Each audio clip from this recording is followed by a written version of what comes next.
Hey guys, Kamina the coach here. I've switched my camera around. It's really difficult, so I'm looking over here instead of what's typically over there. So we're going to try to make this work.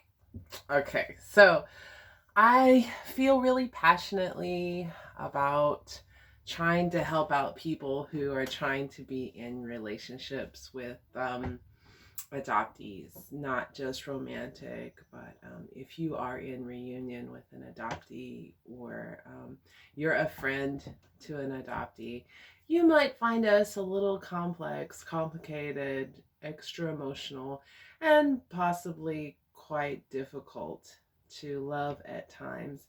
But you're also probably very likely to find us very, very, very loving when we are loving, um, honest, attentive, and steadfast. Maybe. As I always say, for as many adoptees as there are that many stories. Um, so I'm Kamina the coach, and my channel used to be focused at helping people who wanted to work and live overseas. After 10 years of teaching abroad, I'm back in the United States. And as a transracial, biracial, late discovery adoptee, I have kind of refocused my channel to helping adoptees um, begin and move on in their healing journey, and just kind of help the world at large see the world through a transracial, biracial adoptee's eyes. We're not a huge, first of all, adoptees aren't, sorry about that. Uh, Adoptees aren't a huge population, but especially adoptees of color aren't a huge population. And then you go even further, a biracial, transracial adoptee is even less, and I'm a late discovery adoptee. So transracial adoptee, for those of you who don't know, are adoptees who were adopted by somebody of a different race, and biracial, obviously, and late discovery. I didn't find out I was adopted until I was 32. So let's move into the primary topic of the video. So again, how to be in a relationship with an adoptee.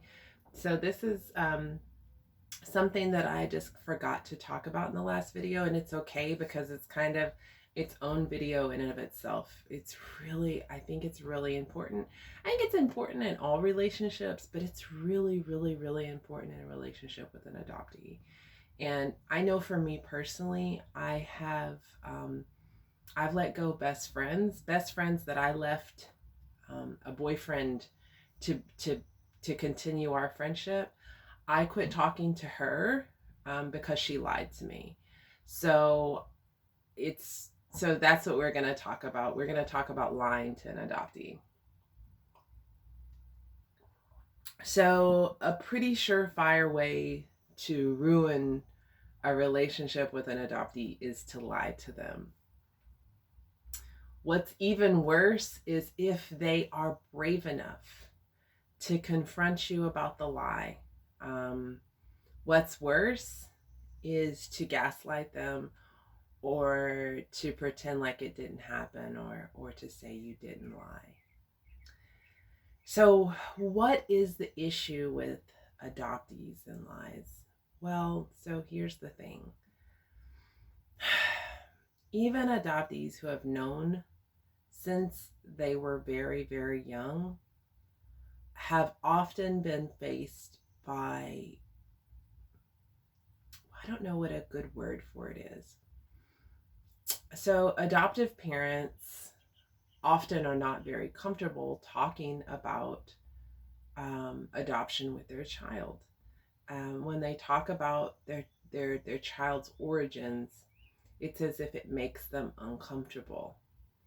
And when we are small, from time of birth to 7, it's as if we're moving through like a trance like state. So we're highly suggestible, and we're like sponges. We pick up on nuances, and we get the hint, especially when we see something more than once. So what I'm getting at is, when kids are young, very young, and ask questions, and if they're met with some rigidity, from their adoptive family, then this translates into their mind that there must be something wrong with me, with adoption, like why my first family gave me away. There must be something wrong with me, or there must be something wrong with them. So I'll just share my particular story. Even though I'm a late discovery adoptee, I remember starting school in the first grade, Travis Elementary in Odessa, Texas. I remember very distinctly. And I remember my mother, my adoptive mother, definitely not my mother, my female adopter, being asked where I was born. And I remember asking her, and she said Dallas, Texas. And I was like, really? And I think she even had my birth certificate. And I was like, why was I born in Dallas? We've never been to Dallas. And she met me with this almost fury. It's such an innocent question. And I think a lot of adoptees can relate to this. Such an innocent question. And because everything about my life was a lie, she felt seen and exposed when I asked that question. And she met me with real disdain because she was afraid that I was going to expose her lie. Also for me, my adopters tried to pass me off as white for a lot of years. So when I would question her about my skin color, she would gaslight me. Oh, you're as white as I am. You are the same complexion as me. Just stop. Even once I was an adult, even once we were aware that I was definitely biracial, not adopted yet. I wasn't aware that I was adopted yet, but I was aware that I was biracial. She would tell me that I was just the same color as her. She has freckles, by the way. Ice blue eyes. Her mother is a redhead. Granted, her father was half Native American, so he was quite dark, but she wasn't. So yet another type of lie.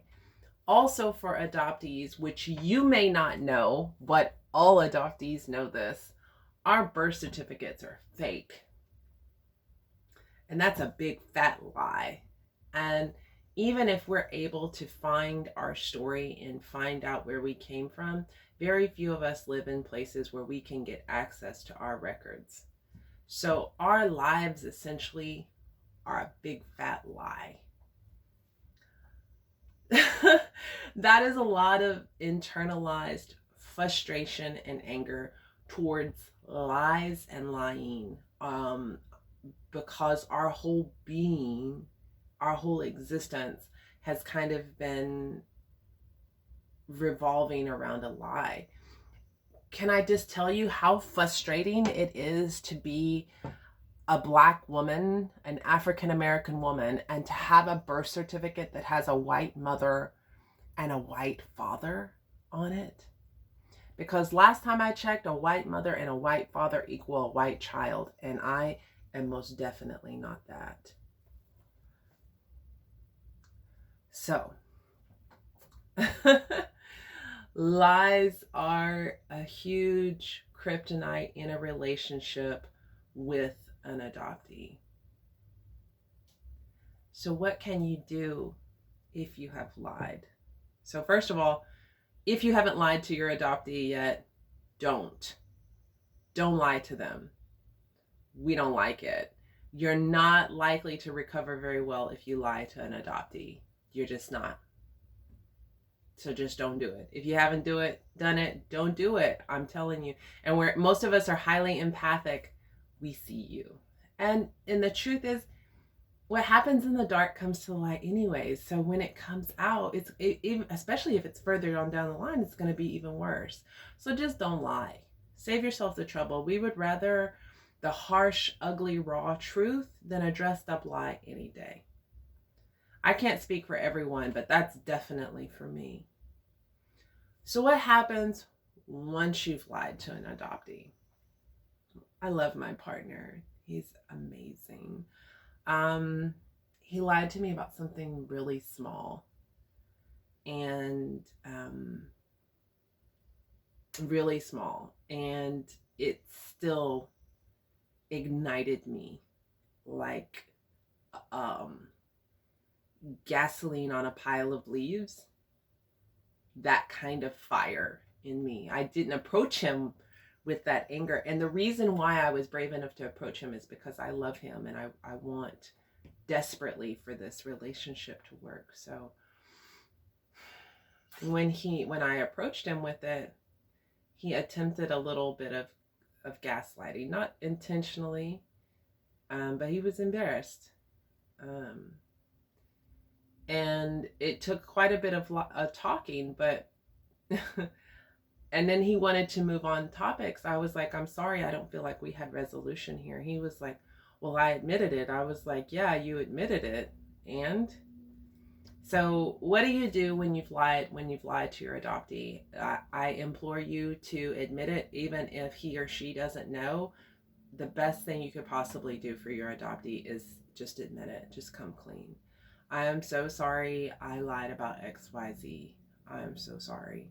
I had no idea what it could potentially mean to you, and I didn't mean to hurt you. So the first thing is admit it. Number 2 is apologize. It's embarrassing. It's embarrassing to get caught lying. Y'all know it is. That's why you just shouldn't. It's embarrassing to get caught lying, and I don't care what your reason is for lying. There is never a good excuse for lying. There's not. There is never a good excuse for lying. So I know it's embarrassing, but you need to admit it, and you need to apologize for it emphatically. Number 3, ask for their forgiveness. Can you let your ego guard down enough to ask for their forgiveness? My precious adoptee friend, lover, partner, family member, I'm so sorry that I lied to you about XYZ. Could you ever find it in your heart to forgive me? Because I love you so much and I want to have you in my life. I can't speak for all adoptees, but it works for me. Depending on how severe and how heinous the lie, it might take a little bit of repair work, because we have a hard time trusting anyways. So it'd probably take a little bit of repair work, but those are good starts. And if you haven't lied to your adoptee, lover, friend, or family member, just remember, don't. It's a relationship killer. It is. We already have trust issues and we already hate lies. So just don't. So that's my story. I'm sticking to it. Please let me know what you think in the comments. Please share with somebody that you love who is an adoptee or who is potentially in relationship with an adoptee. Everybody knows somebody who's adopted. There are more of us out here than you think. Until next time, Kamina the coach, wishing you a love, light, peace, and joy. I'll see you next time. Peace.